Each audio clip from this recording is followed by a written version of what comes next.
তখন কৃপাবিষ্ট মধুসূদন অশ্রুসিক্ত বিষণ্ণ অর্জুনকে বলিলেন, হে অর্জুন, এই ঘোর সংকট সময়ে তোমাকে দুর্বলের ন্যায় কাপুরুষের ন্যায় দেখিতে শোভা পায় না।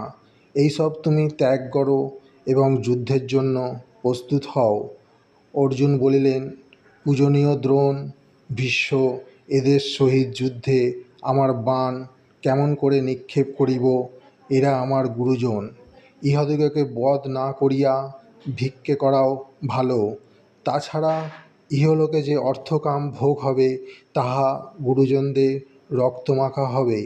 আমার জয় হোক বা পরাজয়, কোনটা ভালো বুঝিতে পারছি না। ধৃতরাষ্ট্র পুত্রদের হত্যা করিয়া আমি বাঁচিয়া থাকিতে ইচ্ছে করি না।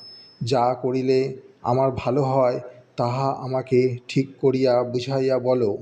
আমি তোমার শিষ্য, তুমি আমার গুরু, আমি তোমার শরণাগত। দয়া করে তুমি আমাকে উপদেশ দাও।